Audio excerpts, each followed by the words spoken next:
Interested in investing in commercial real estate, but not sure where to start? Me too. Well, Lex has created a new way for you to invest in real estate. Lex turns individual buildings into public stocks via IPO, so you can invest, trade, and manage your own portfolio of high quality commercial real estate. Any US investor can open a Lex account, browse opportunities in various asset classes such as multifamily and office buildings, and buy shares of these individual buildings. Lex opens up direct and tax advantage ownership in an asset class that has previously been inaccessible to most investors. Get started today and explore Lex's live assets in New York City and an upcoming IPO in Seattle. Sign up for free at lex-markets.com/room and get a $50 bonus when you deposit at least $500. 93% of your life is spent indoors, but so many of our best moments are outdoors. That's why I'm so excited to share with you Outer. Outer makes the world's most beautiful, comfortable, and durable outdoor furniture. When I moved to New York last year and got a new place, one of my priorities was finding an outdoor workspace. Outer's products have provided me with that game-changing experience. I now have outdoor furniture that's durable, that has modular designs. It has life-proof material that withstands the weather and the fluctuations that New York often brings. They have a patented built-in outer shell cover to keep your furniture dry from rain and dew. It's the "how did no one think of this before" product for me on the outdoor furniture front. I've absolutely loved it, and I know you will too. See the difference at liveouter.com/room. And now through May 1st, you'll get $300 off plus free shipping. Again, that's liveouter, outer.com/room, and get $300 off plus free shipping. Only available to our podcast listeners. You're going to absolutely love it.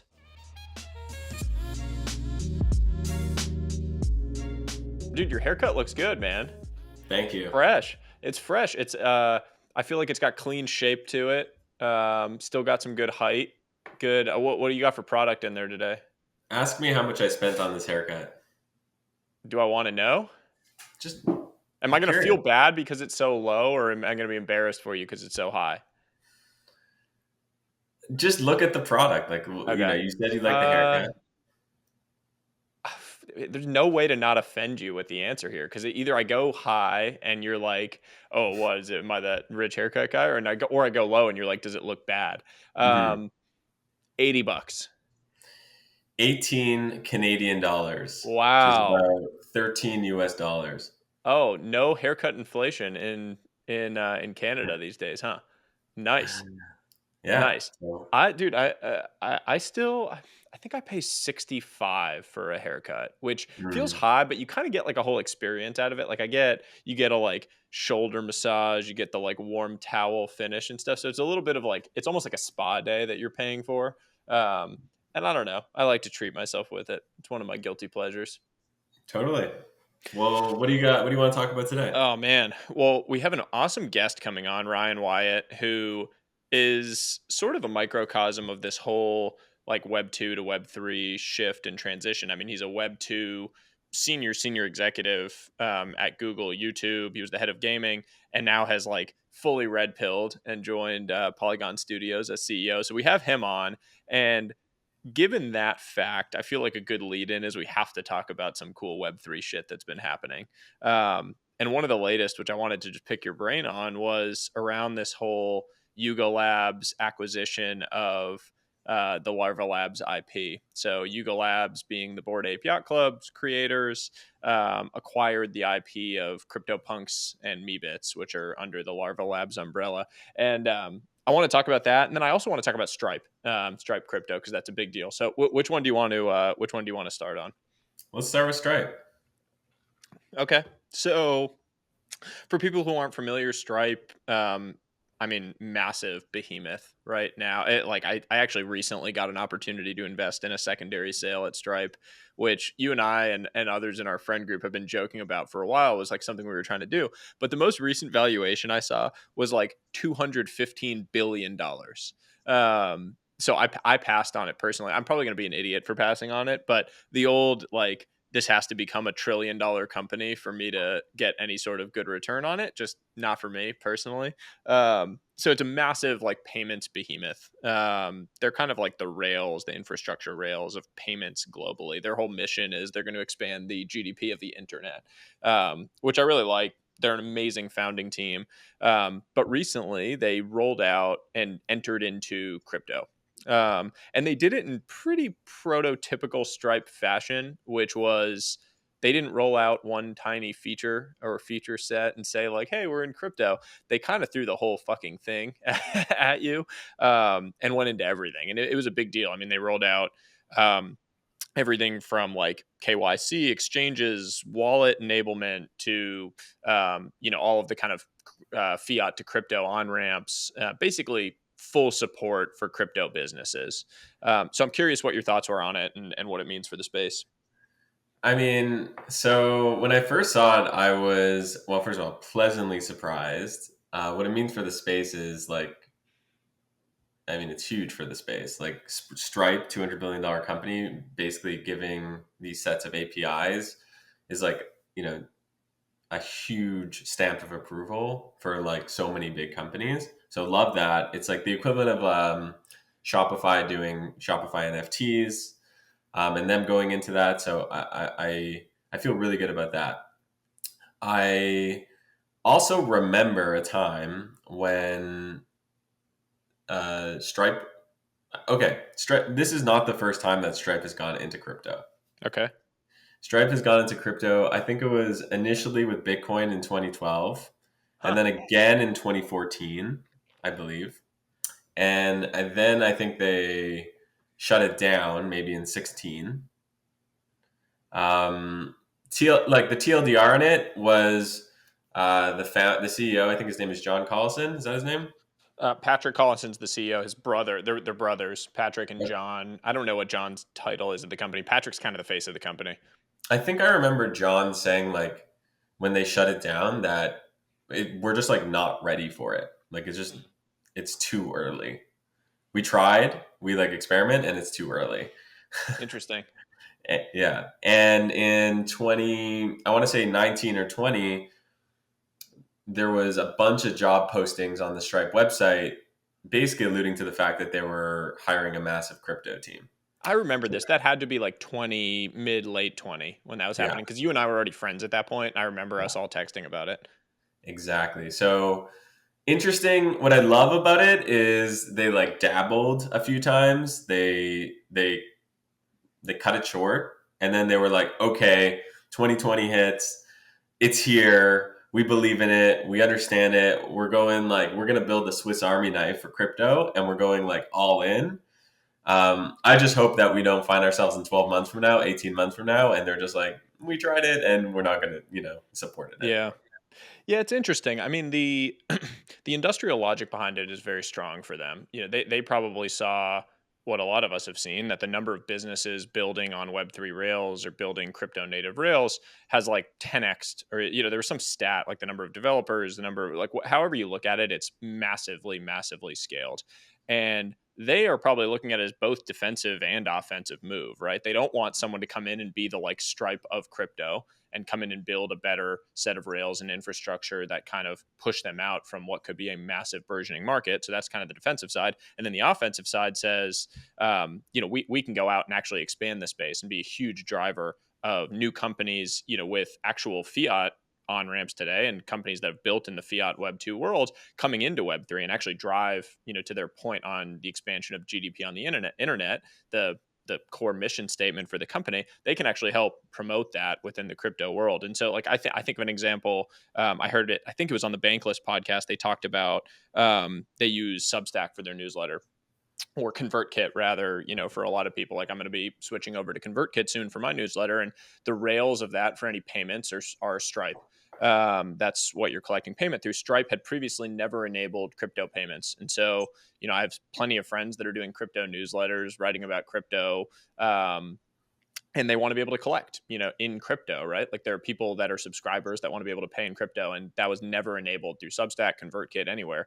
But now with Stripe offering all of these new crypto features, these traditionally Web 2 business models actually have an opportunity to now integrate with more Web 3 features, which becomes more inclusive. You're going to capture more customers. There's new growth opportunities, new levers, all of this stuff that suddenly becomes open. So I think it's a really interesting step forward. It's also just an example of Stripe being just maniacal in terms of their execution. Like what they rolled out here in one fell swoop was super, super impressive. And I think there's more to come. On that same Bankless podcast, when they talked about it, they were saying that they tried to get the head of Stripe Crypto to come on the show, and he or she delayed it because they said there was more coming, and so they wanted to come on the show after that all got rolled out. So I thought it was super interesting, and clearly more to come from them on it. Yeah, I think when I think of Stripe, I think of just like flawless product execution. Like everything about them is just like so well done. You go to their website, you go to Stripe Atlas, like the animations are amazing. So you just know that if they're coming out with a product, it's going to be amazing. They feel kind of like the Apple of payments. Yeah. When I think of PayPal, I think of like old guard, clunky user interface, 90s. And on PayPal, you can send, buy crypto, right? And send Yeah. crypto. So it was kind of wild that PayPal was quote unquote ahead of Stripe in 2019 or 2020 when they launched it. That's a great analogy too, because I do think like everyone's heard of the PayPal mafia. You had like Elon Musk, Peter Thiel, all these guys that came out of PayPal. I think the Stripe mafia is probably like the today equivalent of that. Like if you look 10 years into the future, Stripe engineers that leave and are starting their next thing, you're lucky if you can get in under like a 50 post money valuation into those companies, because they're in such high demand, because that system is just breeding this unbelievable product design, product management focus, driving things forward. And this is an example of that executing. So that's a great one. Super excited to see what comes from them. Let's before we run out of time, before Ryan gets on here, let's talk about Yuga and Larva Labs. Yeah, I mean that was NFT huge. acquisition. That was huge. Yeah, I think like it was huge on so many levels. Like the fact that the two, behemoths in this space became one overnight is just so Yeah. big, and there's just so many downstream effects of that happening. Like people didn't know what was going to happen, and Yeah. and still people don't know what's going to happen. And just to set the stage on it, Yuga Labs is the creator of Bored Ape Yacht Club, which I think they minted originally in like March 2021 or April 2021. March, Um, yeah. Oh, and it April was 1st, actually, something like that. Yeah. okay. And it was, it was a big deal at the time. People that were real observers of the space realized there was something different that they were doing. It was kind of one of the first like of the 2021 rush of PFP projects, and like something different that kind of got you unique access, community, etc.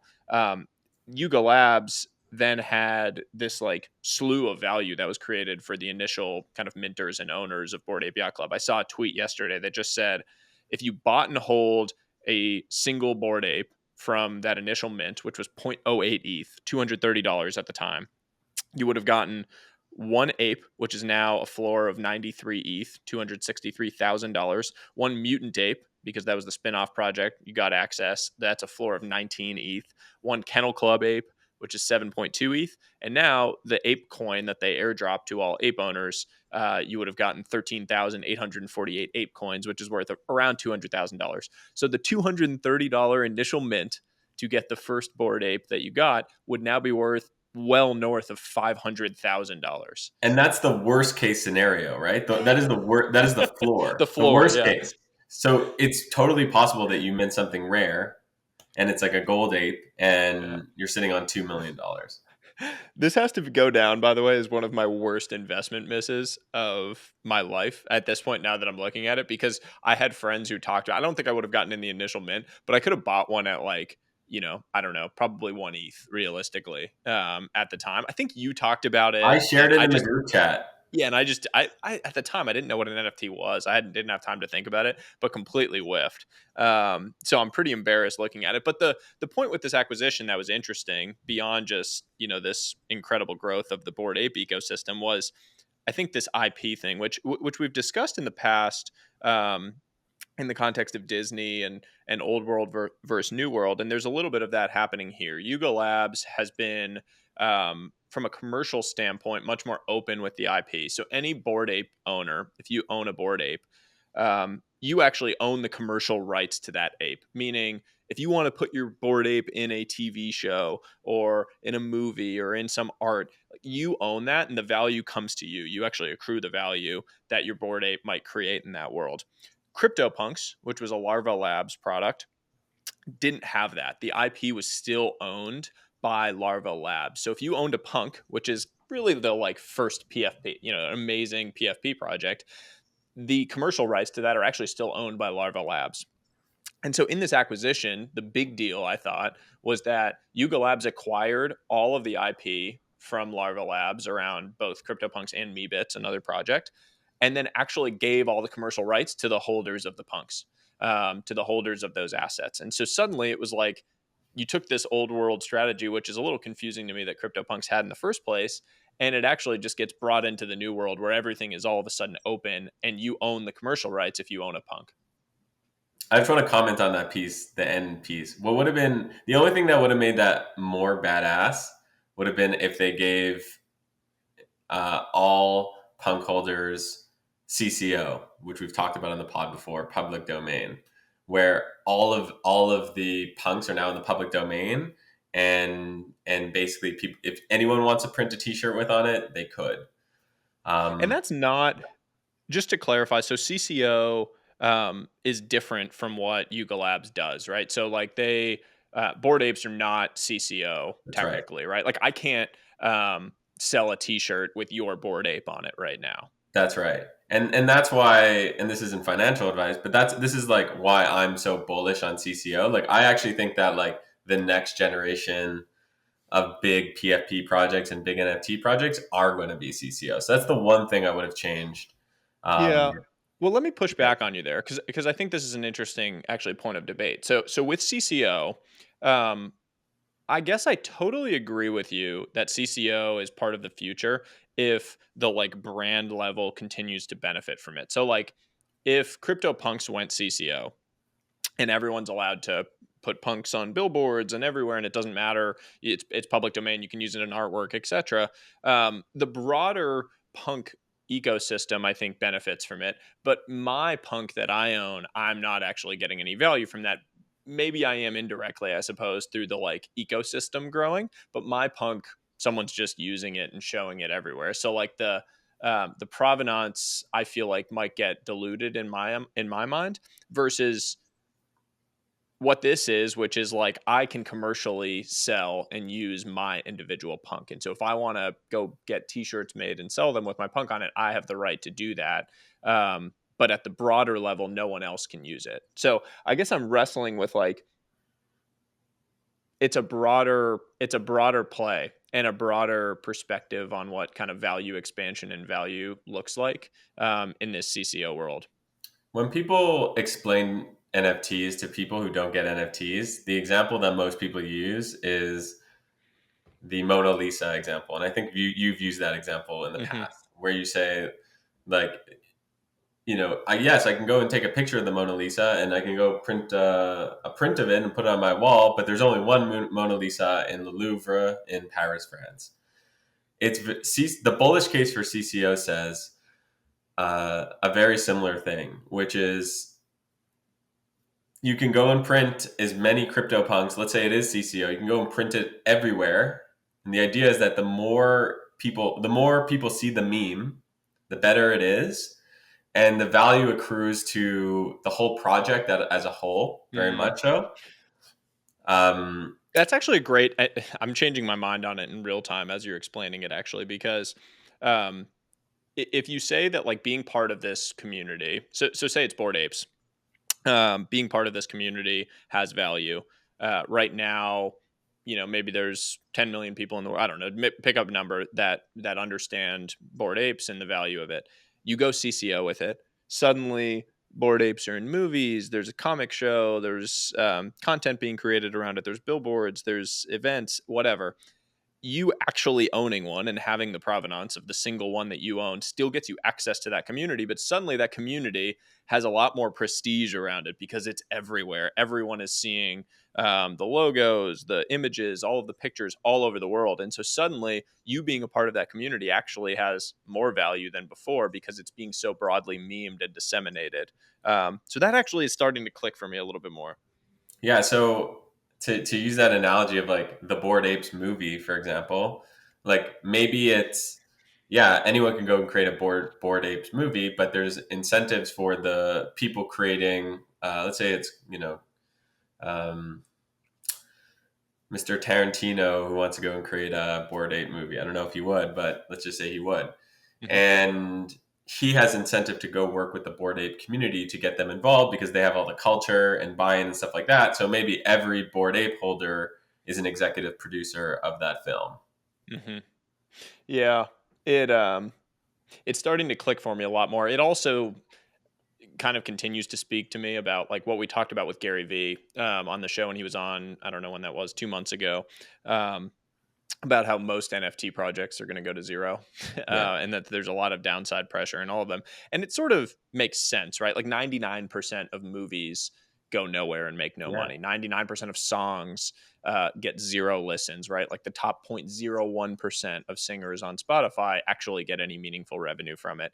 And so I just think that's kind of the same, right? Like it's the analog here is that The same 99% thing. of these art projects are going to be worth nothing and zero. And that's fine. There's actually nothing wrong with that. But for these ones that are end up being the premium, premier projects, there's going to be massive, massive value created in the same way that like, there were probably a million things that were created at the same time as Star Wars, but only one of them ended up being Star Wars. And George Lucas is a billionaire because of it. So that's kind of how I'm starting to think about this space as I've like personally wrestled with it over time.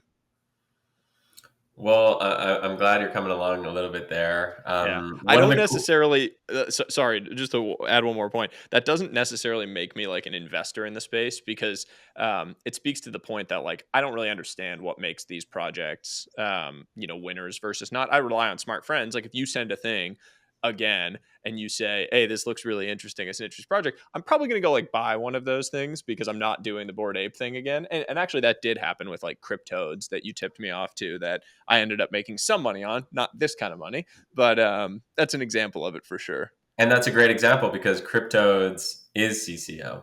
And one of the reasons you were seeing it everywhere was because it is CCO. Ah, interesting. Yeah. So it all Interesting. comes Okay. full circle. It But does the come last full thing on the circle. Bored Apes thing and the Yuga Labs thing, I think, or sorry, the Yuga Labs thing and Labs thing is this is going to go down as like the Google buying YouTube moment or the Facebook buying Instagram moment. It's just going to be such a pivotal time in NFT history. And I think that also coincided with the leaking of, I don't know if you saw, but they leaked or someone leaked the Yuga Labs fundraising deck.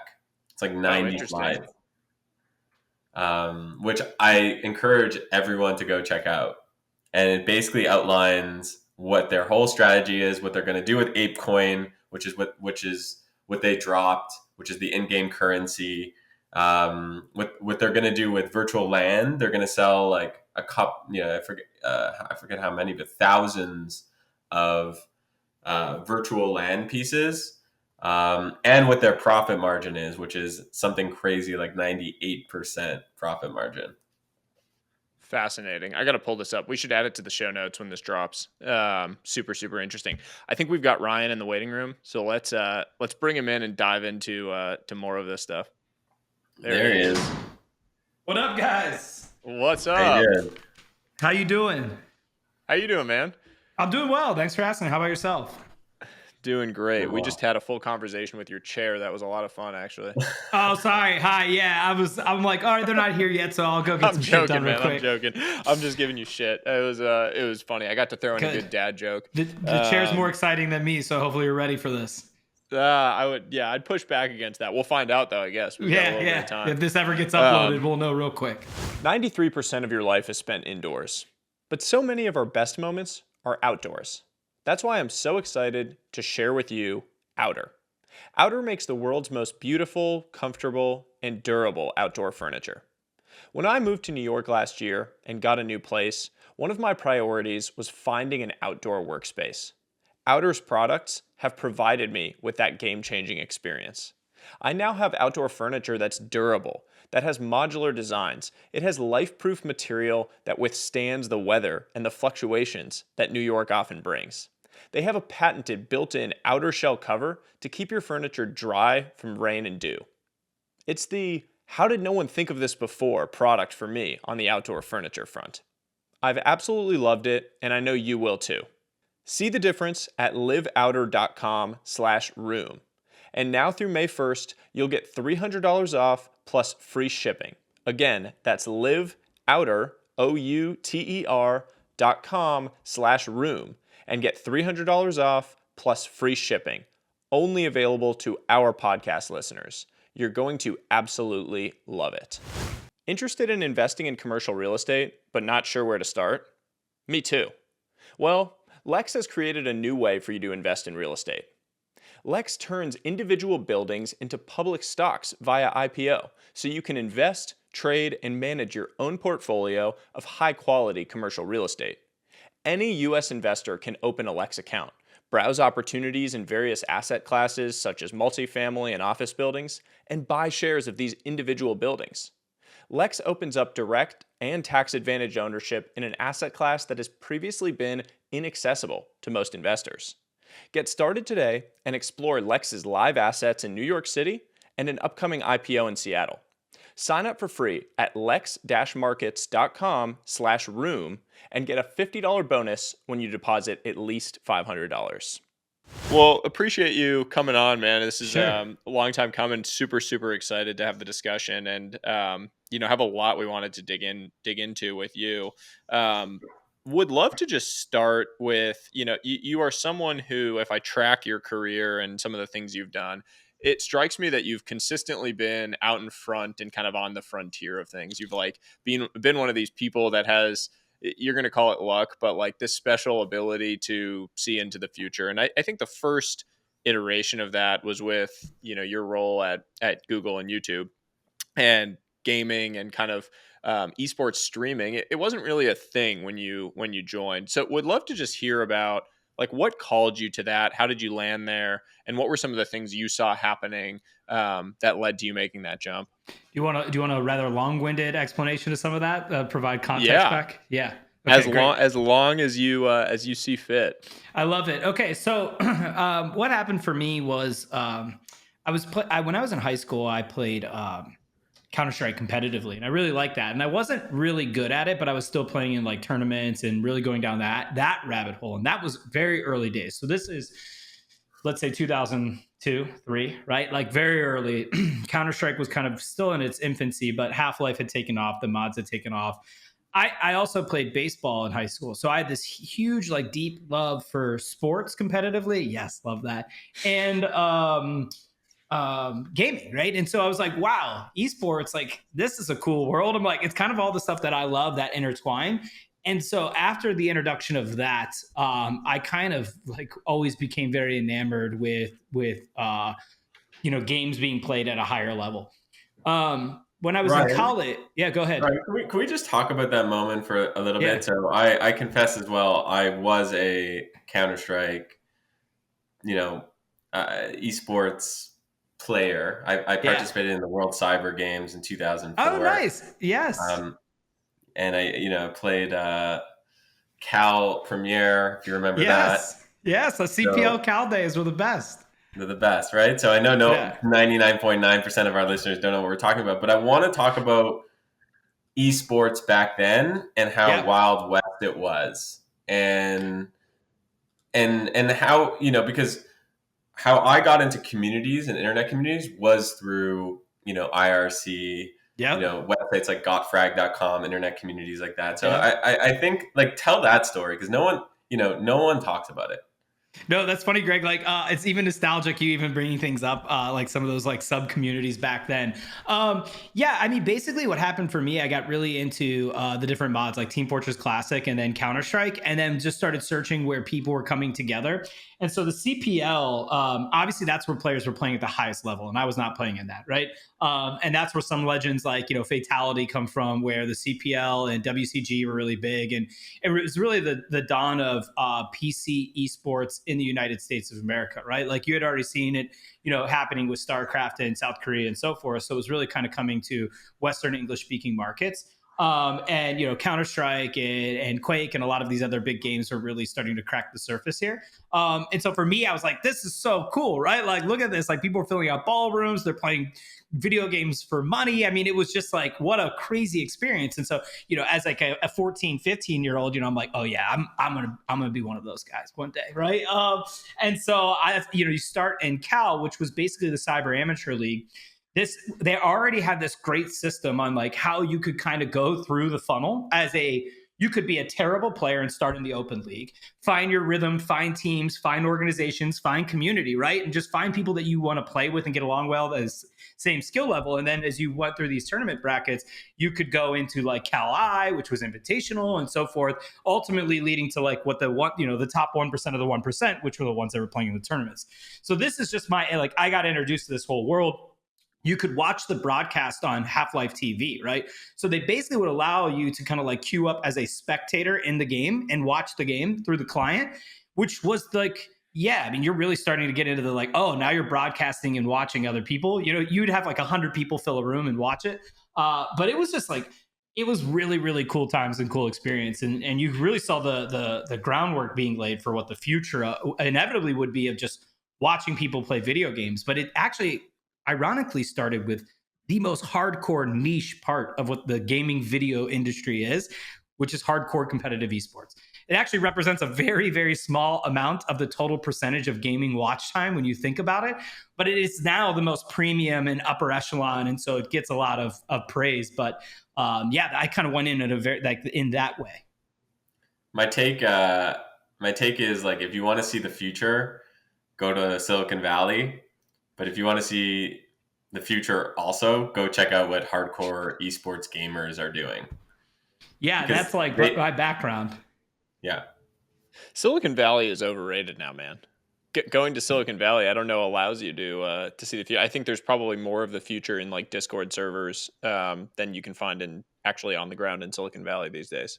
I think that's right. And I don't think that's a bad thing either. I think that's just like the natural maturation of Silicon Valley that now has become so big, right? If you look at like 20 years past, right, you work there because it's on the cutting edge. We don't know what the internet's going to look like. These are the companies that are pushing it forward. And they did, right? Like, when I even joined YouTube like 8 years ago, it was, 500 million users. It was still big. It was like 2 billion plus now, right? And so you do get to a certain point where it's like, I don't necessarily know that big tech is or should be responsible for the next iteration of innovation, right? I think it goes back full circle and belongs to the community, much like you think about how Silicon Valley started in a lot of ways. So I think it's an exciting part of the loop right now. Yeah, I agree with all that. I mean, I think like Balaji, who we all know and I'm sure have read, his various writings or tweets or whatever it was. I think he was the first one I saw say that like the next Silicon Valley is going to be in the cloud. And I thought that was just like a very short, punchy way of saying it, that like, opportunity is no longer geographically confined and it's been distributed. And a lot of technology now is following that same path, right? Where we're like a kid born wherever has the same access to things as someone born in Silicon Valley or in, Palo Alto or wherever it is. So I agree with you that I think it's a great thing. It more evenly spreads opportunity at a minimum. And at a maximum, it opens up a lot of collaboration that previously never existed as well. Yeah, I agree. Honestly, I think the best part about all of it is like the democratization of the tech, because now everybody can get involved. And I mean, I think that's like a fun part about being Polygon. Like, we're already so global, and the company started in India, right? And was able to get to the size that it did. And that's that's incredibly impressive. And now you see talent, our teams are distributed globally. We're working remote, and obviously we get to see each other, at all these events, because there's no shortage of crypto blockchain gaming events. But yeah, I agree. I think there's a lot of good in that. Can we actually talk about that Polygon founding story for a minute? I read a thread that I found on Twitter recently, um, about about one of the founders, Jayanthi Kanani, and it was, this whole breakdown basically of like, it was the son of a diamond factory worker in Gujarat, founds an $11 billion crypto startup. It's a pretty amazing and inspiring story, and it's a great microcosm of exactly what you just said, of like Yes. this global collaboration and the ability to interact with people all over the world and go build something. Like builders just being able to build and not being confined to your geography or to your set of circumstances. Any thoughts from like having now worked with this team, or kind of takeaways from that have played through and how you're thinking about the future? Oh, I mean, I look, the founding team played a huge factor on joining Polygon. I mean, the biggest thing I could say is like I just really, I kind of always operated with a chip on my shoulder, sometimes warranted, sometimes like self-manufactured, but I always have loved working with people that have one, right? I think it's fun. It brings out the competitive side in me. It brings out like I love being a part of the underdog in a lot of ways. And so what they were able to do with the conviction that they had against all odds and now be where they are today is just so impressive. And I don't know how you can't wake up every day and work for Polygon and not be so inspired by what they've been able to do. I A lot love of people that. talk about like what you do, like what motivates you when you wake up. I mean, that alone is enough, right, for me. And then there's probably a million other things I could add to that list too. So yeah, I love working with that team. And they were, I mean, honestly, it was a huge driver for me joining Polygon. Have you ever heard the phrase? Josh Wolf is the first person that I saw say it. Chips on shoulders, put chips in pockets. I think I that's have such a it. good. It is good though. Yeah, Yes. he says that. I've seen him say it in a few interviews. I'm always like, it rings so true. And so when you talk about it there, it's like exact. I mean, you even said for yourself, you had a chip on your shoulder. Can you actually talk about that? We had a quick back and forth Twitter exchange, the three of us, before recording, and you mentioned, some of the kind of blue collar upbringing, and maybe that's part of the chip you feel like you have on your shoulder, and that's driven you to succeed. Can you talk a little bit about that and kind of what motivates you? Yeah, and I don't even know if that's necessarily where the chip comes from, but yeah, I mean, look, I was born in the suburbs of Cleveland, Ohio. My mom was a nurse, my dad was a police officer. My mom was a delivery nurse, which later I'll tell you was very helpful when we had a baby. But they got divorced when I was 3 years old. I was the youngest of three. My dad ended up moving away a couple hours away. I didn't get to see him all that often growing up because he was in Columbus, which is like 2.5 hours away from where we lived. And yeah, I mean, there's not a lot of shit to do in Ohio, right? So what you do when you're in Ohio is you play video games and you're a big sports fan, right? So unfortunately, I'm a diehard Cleveland Browns fan, Cavs fan, and Indians, now Guardians fan. That obviously hasn't, there's been a couple bright moments, since I was born in '86, but there's not a lot certainly not on the Brown side. And so, yeah, I mean, I think like when I looked at there, I became, like I told you, very, enamored with gaming and the interest in gaming. And so when you're in Cleveland, Ohio, there's not like video game opportunities out there. And so I just became really adamant on what I would need to do to create that opportunity for me. That took me through into college, right? I was like, well, everybody's doing that, right? It's like we're done with high school, we go to college, and what do a lot of people in Ohio do? They go to Ohio State, right? That's like what we do.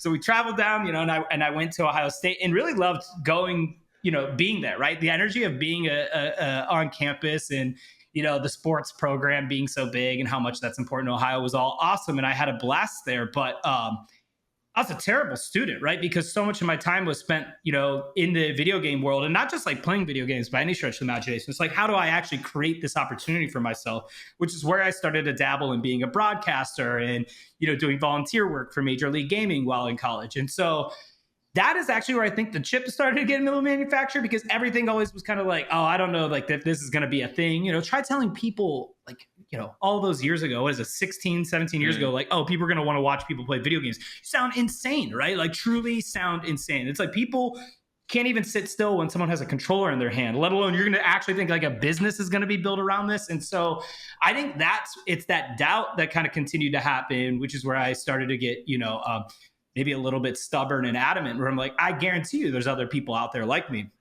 So ultimately, we went through the recession, right? There's a huge kind of a recession that impacted a lot of jobs out of college right when I was in my junior going into senior year of college. So I had buddies that were older than me, and they were moving back home with degrees, right? And like, they didn't know what to do. And these, look, these would be really hireable people that just could not get a job because nobody was hiring. Nobody knew what was going to happen. I mean, it was pretty scary times at the moment. And so I was basically doing a bunch of volunteer work for Major League Gaming, and some paid work as well, like the commentating and running tournaments and all of that. And Machinima called. And so Machinima was this kind of like, aspiring to be like the MTV of gaming. And they were a business built entirely on YouTube. And they only had about 10 or 11 employees. This was kind of their aspiration. And they called and they were like, hey, do you want to come work at Machinima and be a community manager? There's like we don't really know, like there's a bunch of roles that need done. We just got, our Series A, like we're trying to hire some folks. And I was like, oh, like that's a dream job, but I have another quarter left of college, so I can't do it. And they're like, oh, that's too bad. Well, let us know when you graduate. And like, if we have a job, like maybe we can, extend something. And I was kind of like, time out.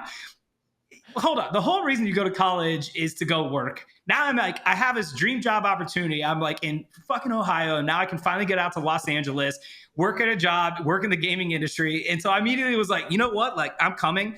I don't know how I'm going to land this conversation with my mom, but I'm on my way, so I'll make the move. And so dropped out and had to communicate that to my mom. But that's kind of that's maybe how a lot of that stuff started to begin on like, okay, like, I really got to prove that I can do all of this and make a career out of this. There's this great framework that you reminded me of while you were speaking there on, what you said about like trying to convince people that gaming esports was going to be a business, an industry, that like people were going to watch people in stadiums, all of that sounding completely fucking insane. Yes. At the time when you were trying to do it, there was I think it's Paul Graham has this kind of framework that I love, which is like, if someone tells you something that sounds like a crazy idea, you ask two questions. One, are they a domain expert? Like, do they really know this domain? And then two, do you actually know them to be a pretty reasonable person? And if both of those answers are yes, then you should probably put some skin in the game on that idea, because it's highly likely to be like an asymmetric bet on the future. And this is such a perfect example of that. Like, I feel like people told me that I knew were really smart and I knew were pretty reasonable, that gaming and esports was going to be this huge industry. And I was like, that sounds crazy. I'm not, not going to get involved, whatever it is. But consistently, if you follow this framework, I think you end up with a bunch of really attractive asymmetric bets over time. So this is like yet another example of that kind of coming through.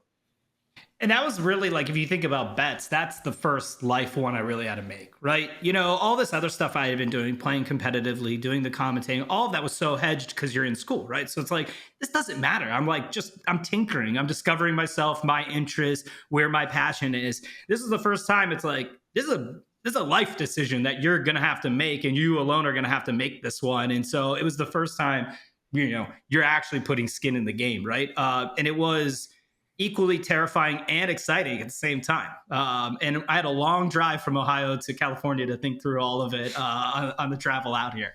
And I moved to Los Angeles. I'd never been here before, right? Like, I'd never been to LA in my life. And all of a sudden I'm driving to go live there. So it was pretty wild. Yeah. What was the conversation with your mom like? How did that go? My mom, she's Italian, so she's very animated and no shortage of candid opinions, right? I'll say that. She actually surprisingly was more supportive than I thought, because I kind of pitched it as like, here's the deal. I only have a couple classes left. We're going to knock those things out. Like, don't worry about it. Of course I'm going to graduate. Of course I'm going to get my degree. It's like, but this is an opportunity. I'm going to go. And so I think because I kind of prefaced it that way, she was a little more supportive. Obviously, I didn't go and get that degree or finish, but I think now she's okay with it. But yeah, not yet. Yes, you're on the honorary degree track now. That's what I'm going for, and I'm hoping that can, like, I can finally kind of come through with my promise to my mom that I would get a degree. It just might be a little different than she thought. So she actually was for me. I was really nervous to tell her, because look, like, we didn't want for anything, but we didn't have money. We definitely were always like very mindful of money, right? And so she definitely put money up towards my education. And all of a sudden, and it's like, for what now? Right. And so I, I was terrified, but she was pretty supportive. The one thing my mom was so good at always was harnessing the passion in the right direction. Right. So it's like, if you like video games and you want to work in video games, here's a couple options. Like, you're going to have to learn how to make them, but they also need people in marketing. They need people in finance. They need people in business. Right. So it's like, you gotta point your efforts this way. And so she did a really good job of always putting up like bumper rails for me to make sure that I stayed on the beaten path to kind of pursue that. So part of her was definitely like frustrated and annoyed, but the other half, I think she was like really proud that, that kind of came to fruition because she knew how hard I was trying to aim in that direction. So she took it pretty well.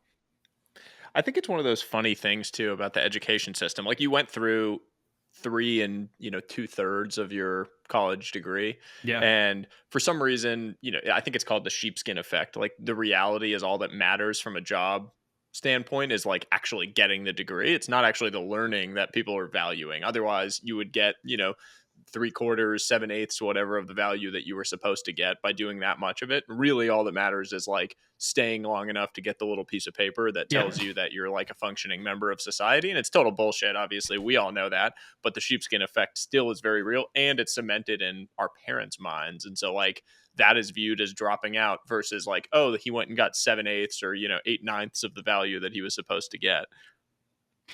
It's true. I think and really it's that first job only, right? Like, I mean, yes, the jobs that I went to after did ask, but at that point they're putting way more stake in job experience than that degree, right? And so yeah, I mean, that was the other thing. Like, while at Machinima, I got an offer, from Twitch to go work there and stayed at Machinima. That probably wasn't, in hindsight, maybe everything happens for a reason, but that might not have been the best decision financially, at least. And so like, once that started to happen, it further then moved me away from like, oh, I really don't need to go back, right? Like, now I'm getting calls to go work at other places that are great companies to work for. And so it then continued to further reduce that fear that I don't have one, because you definitely move it. Like, you certainly operate for a while in fear not having one, right? Like, Machinima goes south, all of a sudden I'm unemployed without a degree. Like, that doesn't sound great, So I was definitely nervous about that the first couple of years coming out here. It's such an interesting juxtaposition. Like, the three of us even on here, Greg and I have very different experience sets with education and like what track we were kind of on. I from a young age, just like my dad was an academic. My dad's a professor. My mom is Indian, and academics were very, very important. And I just remember, like, from a young age, I just knew, okay, what I was supposed to do was like, I'm going to go to college. I'm going to do 4 years. I should probably get a master's degree, and then I'm going to go get a stable job, and I'm just going to work in that. And like, entrepreneurship was never on my mind. It was never something that I kind of learned about or was around.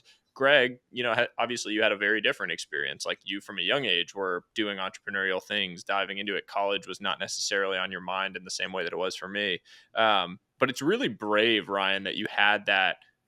Like, you sound like you were closer to my track. Like, you were supposed to kind of do that like stable thing. And at a young age, you were brave enough to just take that leap and jump into something that you were passionate about and excited about. And it took me until I was 30 to do that and kind of have the courage to do something like that.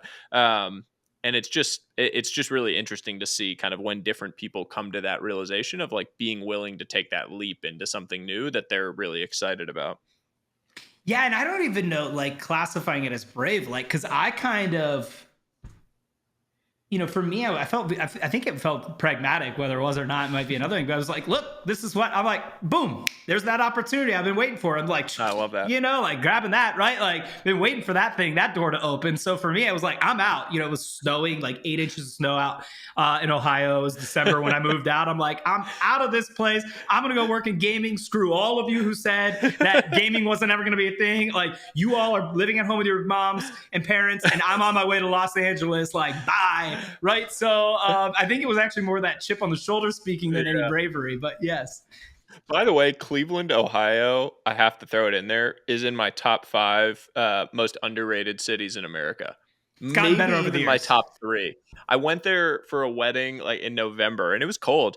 There's like the downtown area is all right there. And like the stadium's right there, Marble Room, the steakhouse, like that place is awesome. There's some cool hotels. I was actually I was blown away by Cleveland. It's total aside, but I feel like I have to throw some positivity because I feel like we're sitting here crapping on Cleveland. LA super overrated, by the way.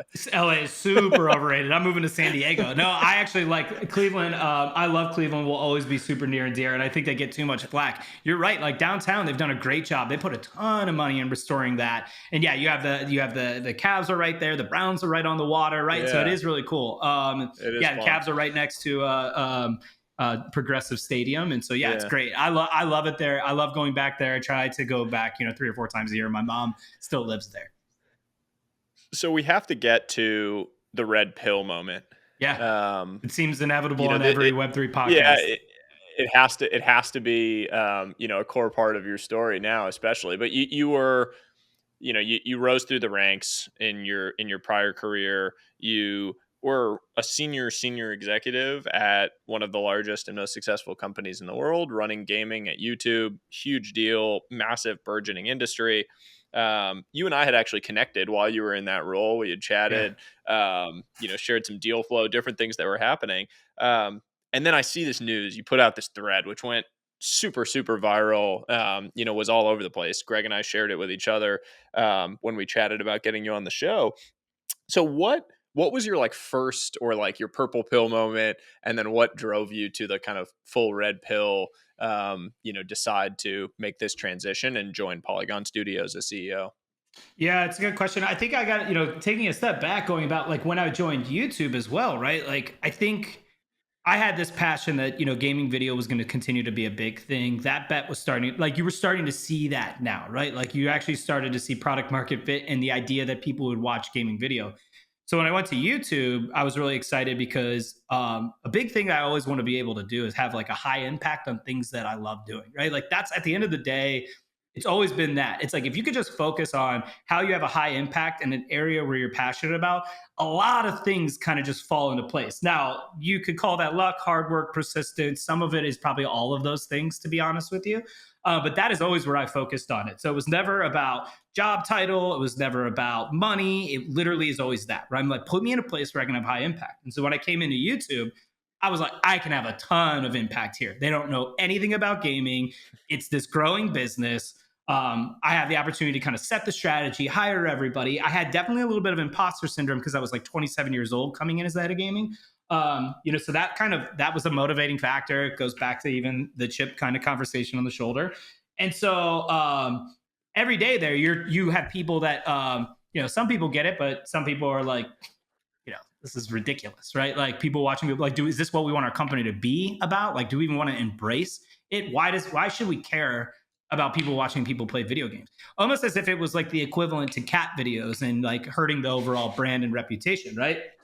And so thankfully, Susan, our CEO at the time, and still is no, this is what are you talking about, right? Gaming is huge, right? We're going to focus on it. And so she was always such a huge advocate, but I had to do so much educating and evangelizing in those early years to get people to understand the opportunity. And so for me, what happened was now segueing to actually answering your question. About a year ago, I started to see some, people that I know that are developers from big prestigious studios and publishers, Riot Games and Activision and EA. And they're oh yeah, leaving. I'm you're leaving? What are you going to go do? It's start my own studio. It's oh, what's your game about? It's it's a blockchain based game. What the fuck is that? And so all of this entrepreneurial spirit was being elevated because there was so much capital really for the first time in the gaming industry, right? There has never been this kind of capital being deployed to entrepreneurs in the history of gaming. You've obviously seen publishers get involved with studios and it wasn't non-existent. And you have Mitch Lasky and some legends that have definitely paved the way. But this is now you're talking billions of dollars because you've untapped gaming specific funds, consumer funds, and crypto based funds. So it was boom, this huge amount of money. So it's if you're an entrepreneur or game developer, which is the untold story really that's of the shift, because that happened started happening a year ago. All these people are oh yeah, I'm starting a new studio and starting blockchain based games. So I asked the question, then I'm I don't what does that even mean? Because I had traded in and out of Ethereum and Bitcoin, but has zero interest in DeFi, and more just because of the they'll like, oh, you should have some money in this and blah, blah, blah, and put it aside from like smart friends, but never got into DeFi, never got into crypto, any of this. And so when I started to see some of these games come up and then people talk about, like, look, like we can have these free, open, thriving marketplaces. And there's a lot of like, equity in this digital ownership and like all of these kind of core concepts of blockchain based games.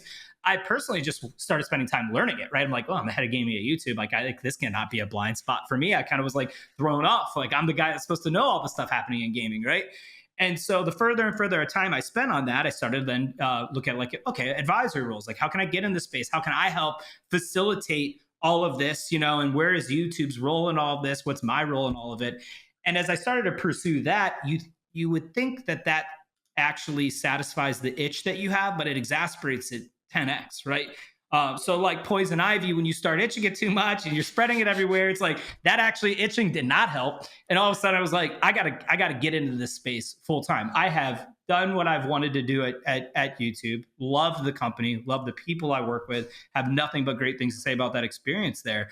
But I'm 35. I had a ton of energy to go do something else and like still very much a builder and was not really ready to do the like, kind of vest and rest and coast, for the next 10 years at Google. So I had to do something with this fire. So there's a lot why to Polygon? Like you could have done, you could have. The hard part about Web3 is that there's so many shiny objects that it's really it's hard to see when there's just so many shiny objects, right? So like, what made you go fully into Polygon, and what was that process like? Yeah, so agree very much with the shiny object thing. So what you want to do, so that was like the first thing I decided, too many shiny objects. So how do you actually hedge that is you work platform. You go very, very broad, very horizontal, which is L2, L1s would allow for that, right? So then all of a sudden you're like, okay, my expertise is building out scaled teams, working with developers, focusing on how to go to market, all of this, right? Did it with gaming creators and then gaming developers. So I was like, where is that skill set most valuable? It's definitely on like the immutable Solana, Polygon, Avalanche side, right? So now it's like you get familiar with kind of the different platforms and what do you want to do there as far as, making your next step, right? And so Polygon, I'm like, Ethereum is here to stay, going to be here to stay. So I'm like, I'm going to start making that bet. Okay, now let's look at that. Where would you want to be if you were working to help the developer ecosystem as it relates to Ethereum? And Polygon kind of came into the fold here. And then obviously having that broad visibility across all of these, gaming, fashion, entertainment, sports, news, right? You see all kind of what appears as shiny objects and they probably aren't or may not be, or you see a lot of things that are not appearing as shiny projects that could probably be like the next Minecraft, right? And so it was fun to say, okay, that's the kind of visibility that I'm looking for across the industry. It gives me a lot of reps. It gives me a lot of exposure to see a lot of different people and try to help as many people. And it has the highest level of impact that you can possibly have on this, right? So it was the impact role, it was the broad visibility and kind of working for a platform, and then it was the founding team that really sold it for me. So it was a combination of all those things, but that's a little bit of like how the criteria kind of rolled out. And I wasn't necessarily fully certain, Greg, that I was going to make a move, right? I was like, I'm going to go explore this. But you're leaving like this is, I think, head of gaming at YouTube is like one of the coolest jobs in the gaming industry, right? So For sure. this is a big decision on leaving that. Yeah. And how, I mean, when you think about the studio's role relative to the broader, like how does studios interact with the mothership at Polygon? So if you think of what studios is, it's basically a conduit for helping developers onboard and sustain success on Polygon that are Web 2, Web 3, and it excludes DeFi exchange wallet, right? So that's part of the overall kind of macro tech. So if you're building an NFT project or a marketplace, or you're figuring out how to enter Web3, you'll come through studios. So our partners are everything from like the usual hitters of, Zed Run and Crypto Unicorns and OpenSea, but now it also is, DraftKings and NFL and Ticketmaster and AP News and so forth. And obviously Web2 companies who are inevitably entering the space as well. Got it. So you're kind of like, I'm trying to think of like what an analog is for. It's basically, we're like DevRel for Polygon. Yeah. Okay. Got it. You're like the connective tissue that kind of brings That's right. other things into the Polygon universe, developer ecosystem, all of that, and kind of promotes and fosters the broader growth of the Polygon ecosystem That's as a right. And so protocol. much of it right now is onboarding. It's like people with this huge intrigue to build on-chain apps. And so like a lot of it's that, but long term, you need to set the company up to be able to handle these partners that are on 3 or 4 years. And how do they think about go to market with the creator economy? How are they thinking about, tokenomics? How are they thinking about, when they start to be in the wall, how can we help them get out of it and provide them feedback and analytics and data? Just ongoing like customer success of developers, if you will.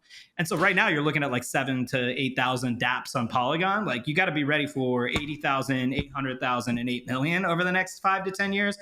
All of that sets up now, right? Because if you really think about it, these great, like, so if you look at games today, their financialization first, they're pretty rudimentary on the game side. Like, obviously, those are the easiest games you can get out to market really quick. But if you look at these games that'll actually create a material inflection in Web3, and blockchain in general will be these like high polished AAA type games that are going to take 3 or 4 years to make, right? So I'm obviously not betting on Web3 and blockchain games based off of what the available offering is today, but like what I've seen in the games that are coming that are on the horizon.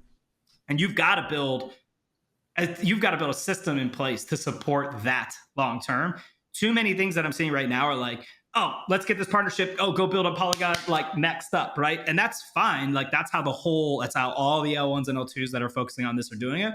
We cannot operate like that long term, and we need to make sure that people find like long term success and real partnership. Could you talk a little bit about some of the games or applications that you think are doing a really good job? Let's talk about games for a second, because there's a lot of people who look at blockchain gaming and they're very bearish and they don't believe in it.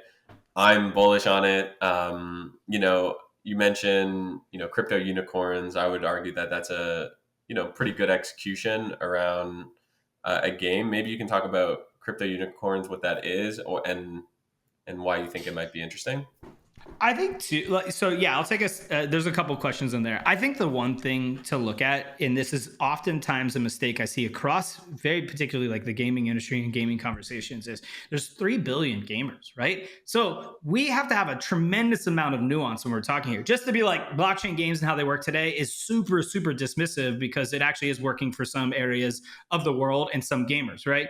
And really, what you're doing is right now the aperture of offering is very narrow to that 3 billion gamers on what's out there today and these play to earn games. That is going to continue to get bigger over time as people are developing different types of games where they're not necessarily play to earn. They're just a really high polished tactical shooter that looks like Valorant or Counter-Strike that actually just has a free, open, thriving marketplace that allows for art to be developed in different skins. So like some artists can come up and be like, you want to do an AK-47 skin?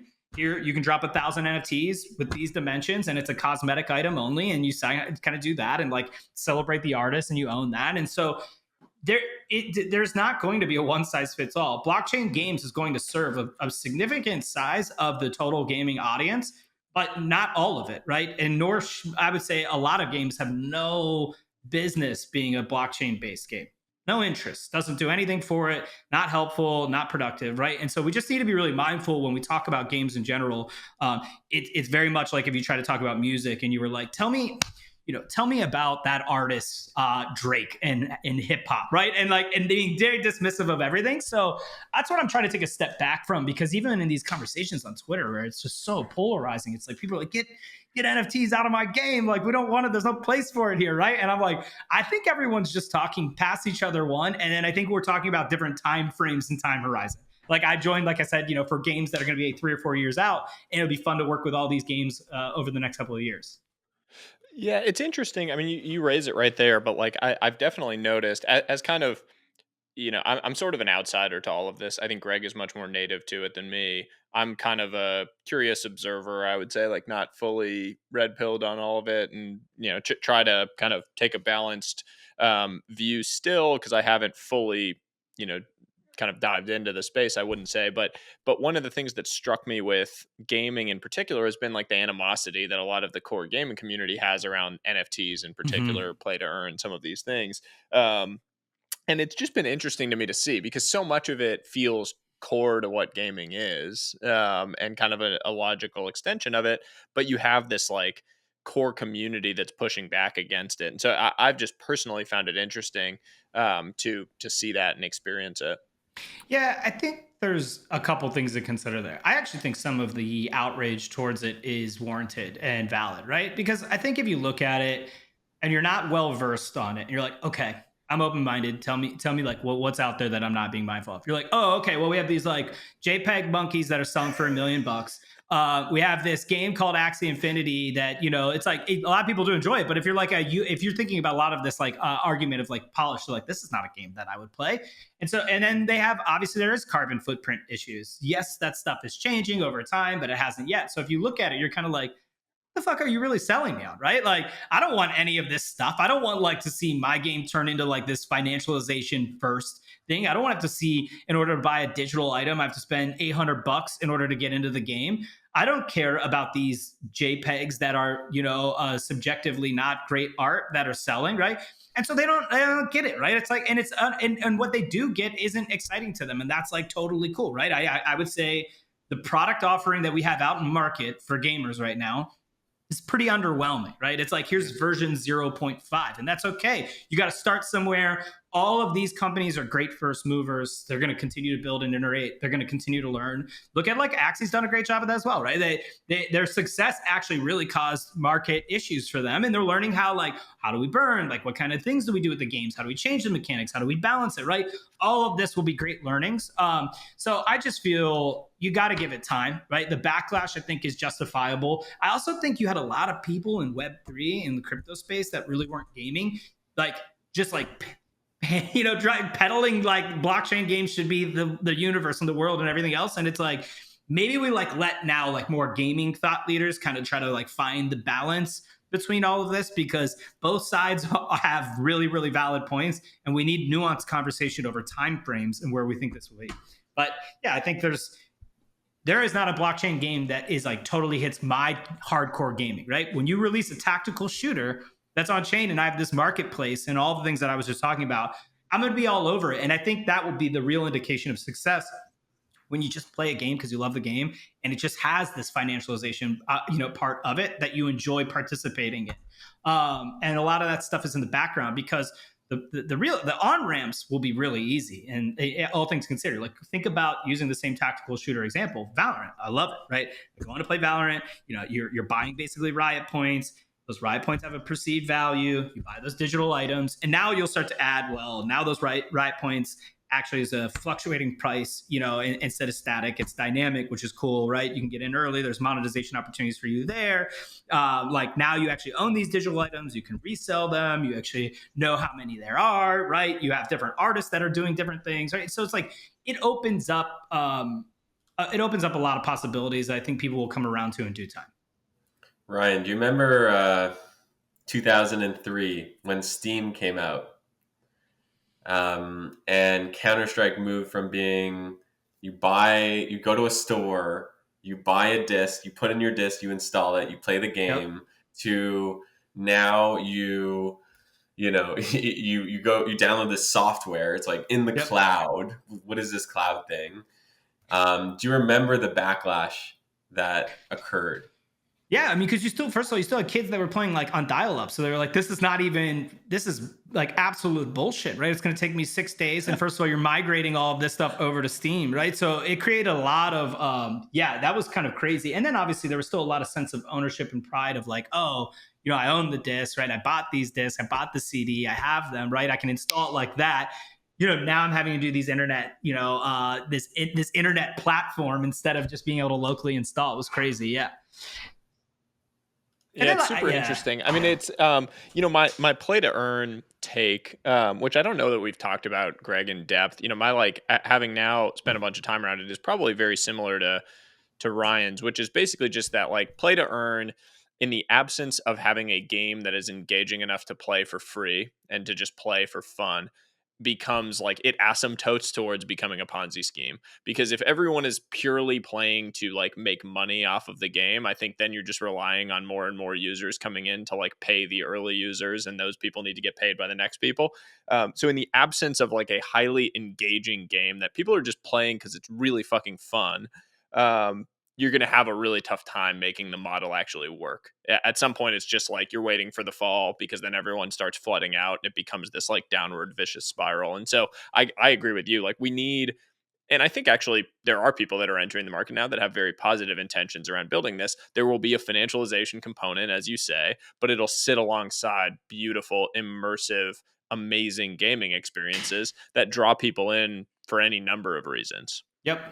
And I think the thing that people don't really speak about is in like 3 or 4 years, because of how much capital has been injected into the game developer ecosystem, there's going to be so much optionality for gamers, right? Like there will be so many different gaming experiences across Web 2 and Web 3. And that's great, right? So that's why I'm just so much more open. I'm like, what has happened that's so great about gaming is it went from being this very, very specifically targeted to like male teenagers, to now offering something for everybody, which is why you start to see billions of people come in. There's still a lot more room to go on all of that, and there will, which is why then I think you start to talk about like metaverse and digital worlds, because now gaming is starting to like infiltrate all aspects of everyone's life, where it's like, is it even video games, right? Like, are we just, these are just like now digital experiences that people are participating in. And so I think you basically get to a point where it's all encompassing globally. And so there's going to be a huge subset of people that are going to want to do these kind of on-chain game experiences. And that's what it's all about. I just don't think we should.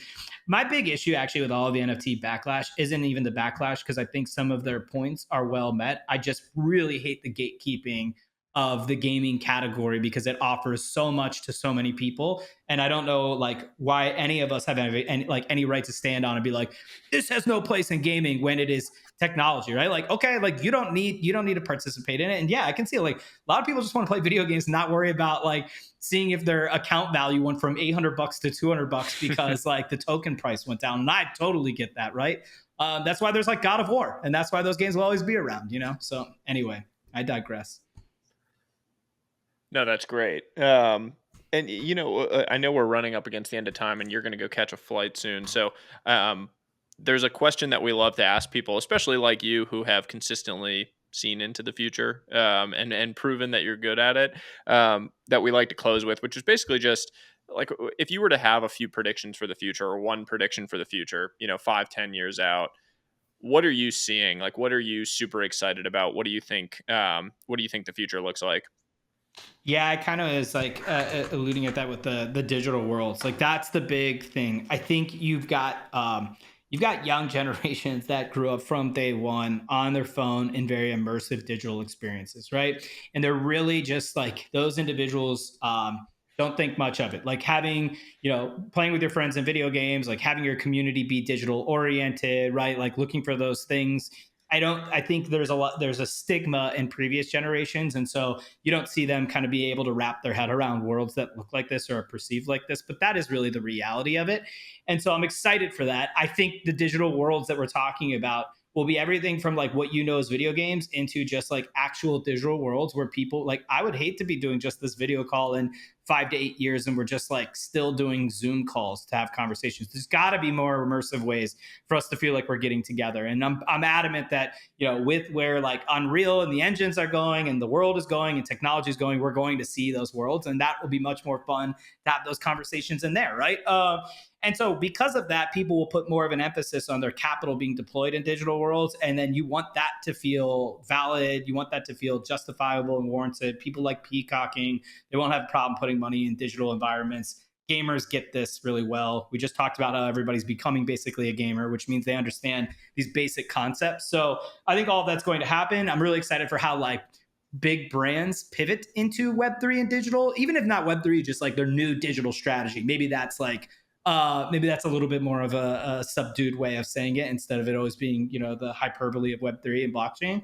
But they'll have a new digital strategy, and it'll be their participation will be how you figure out how to be a part of all of these digital universes.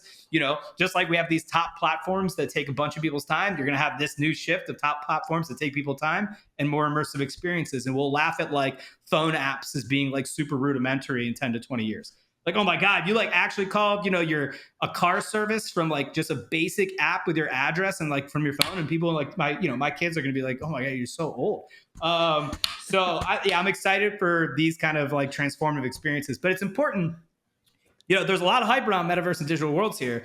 That's fine. But like we should be very honest with ourselves that we are in like the first inning, if you will. Like we got 10, 15, 20 years of this digital transformation, and we are at the very beginning of it. And so I think it's tempering expectations. Like, 2 years from now, we're not going to all just be like, it's not Ready Player One. And I think people need to understand too, kind of what it's going to look like. So yeah, I'm excited about all of these digital worlds and then the behavior that people have and what is required from a technological standpoint for that to be enabled. That's why I like Polygon as well too.